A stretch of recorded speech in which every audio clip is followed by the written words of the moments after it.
न दे। बलदेव सब लड़कों को सर्कस देखने चलने की सलाह दे रहा है। बात यह थी कि स्कूल के पास एक मैदान में सर्कस पार्टी आई हुई थी।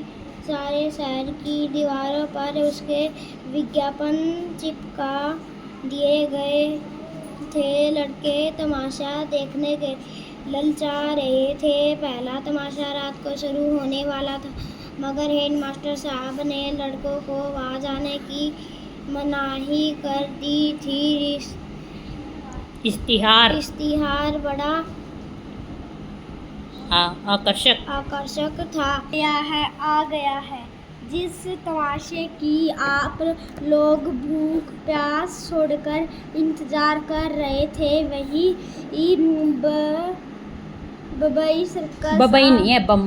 बम्बई सर्कस आ गया है। आइए और तमाशे का आनंद उठाइए। बड़े बड़े खेलों की सिवा एक खेल और भी दिखाया जाएगा तो न किसी ने देखा होगा और न सुना होगा। ठीक है, चल पढ़।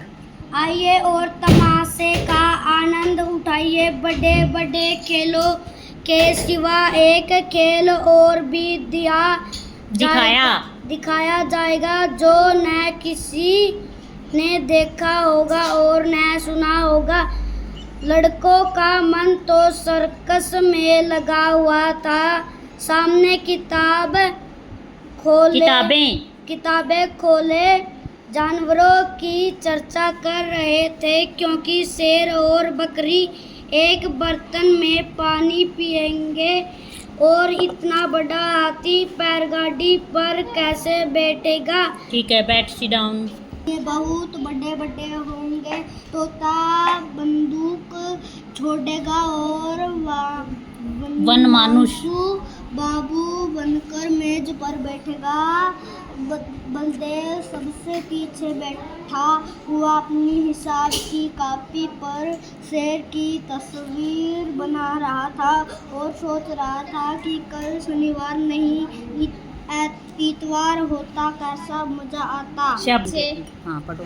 बलदेव ने बड़ी मुश्किल से कुछ पैसे जमा किए थे। मना रहा था कि कब छुट्टी हो और कब भागू। हेडमास्टर साहब का हुक्म सुनकर वह पे से बाहर हो गया। छुट्टी होते ही वह बाहर मैदान में निकल आया और लड़कों से बोला, मैं तो जाऊंगा, जरूर जाऊंगा, चाहे कोई छुट्टी दे या ना दे। मगर और लड़के इतने साहसी न थे, कोई उसके साथ जाने पर राजी न हुआ। बलदेव ठीक है, शाबाश, बैठो। अनुज के लिए क्लैपिंग।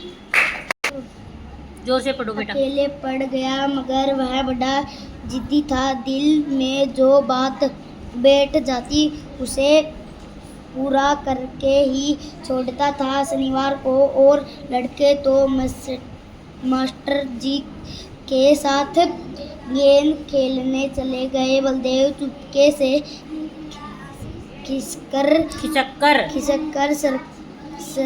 सर्कस की ओर चला।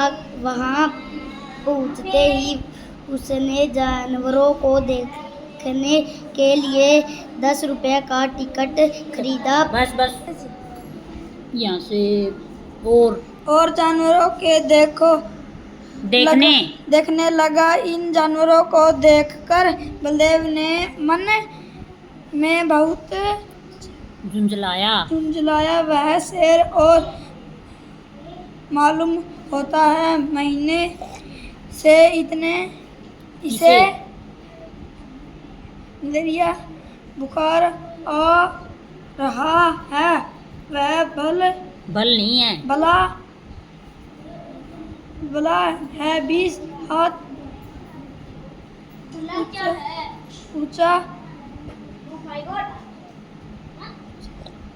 उछलेगा और यह सुंदर वह का बाग है। ठीक है, शाबाश, चलो आगे नेक्स्ट।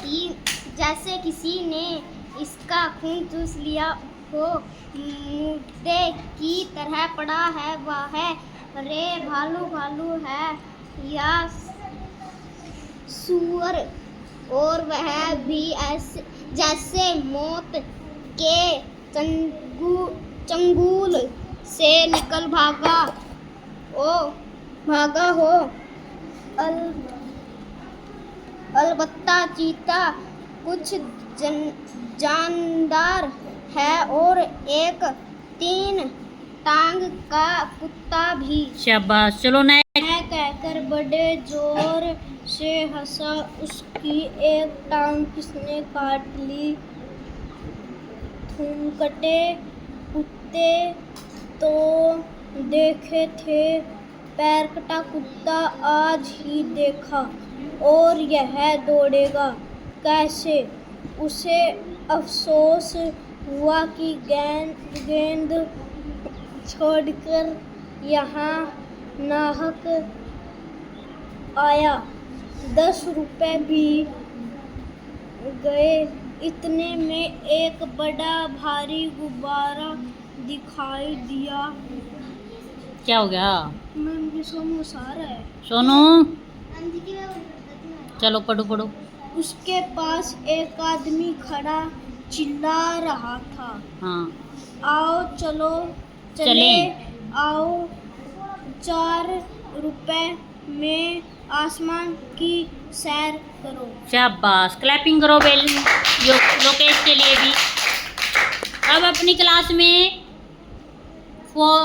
2 बच्चे, एक सुमन ने सही नहीं पढ़ा और एक मोहित ने भी कम मतलब अटक के पढ़ा। बाकी सभी बच्चों ने बिल्कुल अच्छे तरीके से पढ़ा। और तीसरी क्लास में तो काफ़ी सारे बच्चे थे उसमें, ठीक है ना।